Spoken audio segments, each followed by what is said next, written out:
here I am. Yep, here I am. Good. As usual, we got some wild things going on out there, right? Yep. I told you things weren't gonna settle down. Now they got other things going on. I'm gonna go close that door over there because that bright sunlight is shining in.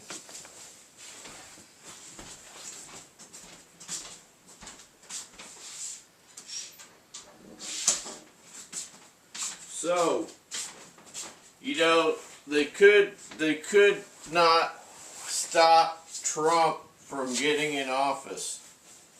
The New World Order is ramping up their next little game with all of these drones, right?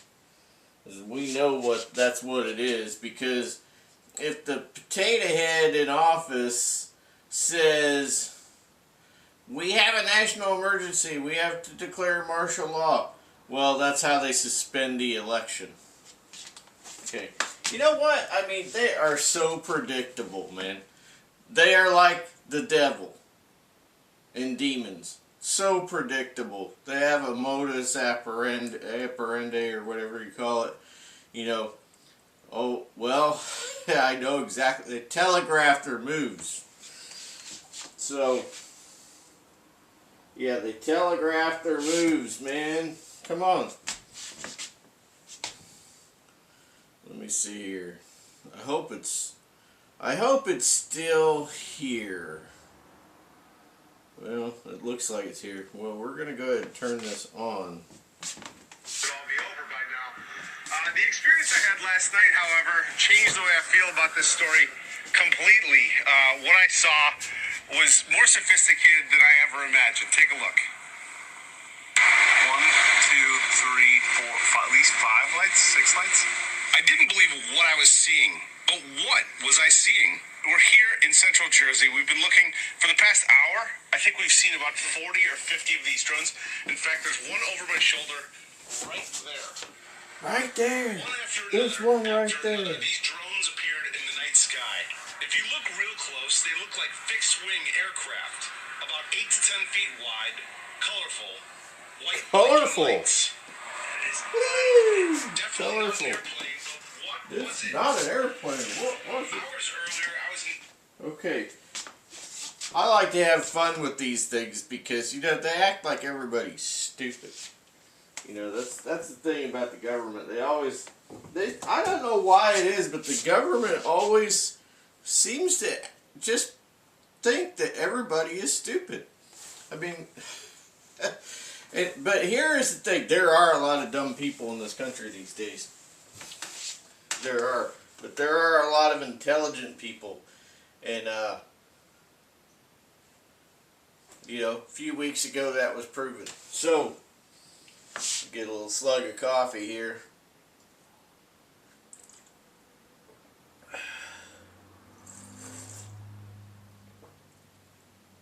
Here's the thing. Shoot one down. That's right. You know, the government has been, all the channels have been followed. All the channels have been followed. You know, you follow certain channels. If you're trying to be a nice guy in this nation, you follow certain channels. But the thing is that all of those things have been exhausted and nobody's done anything. You know, you would think that they would have scrambled, you know, some of our best jets or something, right? You know, F-22s. that would be no match for an F-22. But here's the deal, you know, I mean, what they do, they quote-unquote scrambled police drones, which couldn't keep up with them. You know, police drone goes about 40 miles an hour. They couldn't keep up with them. So, Barrett is the solution, okay? Barrett is the solution. 50 cal, right? Drop a M82 or M107 and go to work, you know. All you got to do is take one down and have a crew over in the area with a lot of cameras and see who shows up. Within an hour, the owner of that thing is going to be there. I guarantee you. They know where they are. They've got GPS on them. All they got to say, number 675 is down, and here is its geolocation. You know, and then, you know, they will come in on it in a heartbeat. They will be there. And so all you got to do is have all the news media there waiting. Have them waiting in camouflage in the bushes with their cameras. I'm not kidding, man. I mean, it sounds funny. And I'm laughing, you know. I'm trying not to laugh too much when I'm talking about it. But, you know, take one down. Don't get involved in it. Just send an anonymous tip to all the news agencies and say, look, you need to be in this area and you need to be ready to respond, you know. Yeah. So anyway, we'll find out who it is right quick, okay, if somebody does that. You notice they're not flying those over a red state. They're flying it over New Jersey, where nobody has any Barretts that I know of. Get on it. That's your task for today. So, now that I've got that out of my funny bone for the moment, I got my wool in. So I ordered this Cheviot Wool. It came from Scotland. And it's real wool, you know. It says Cheviot right there, right? So anyway, I got this wool in because these gloves, this Primaloft sucks. I've been talking about it for a while. Anyway, this one's still got the garbage inside of it. I'll take it out. I'll take it out here in a while, and I'm gonna restuff it. So this is the Primaloft that looks like a bunch of little cotton balls in here that came out of this glove. There ain't a whole lot there, and it was just like, it looked like it was thin, like a blanket. You know, it was just laid out like a blanket in there. Didn't look stuffed at all, right? So anyway, I did take a tiny piece and hit it with a lighter, and it melted right away. It just melted right up. So that's a negative to the Primaloft as well, I guess.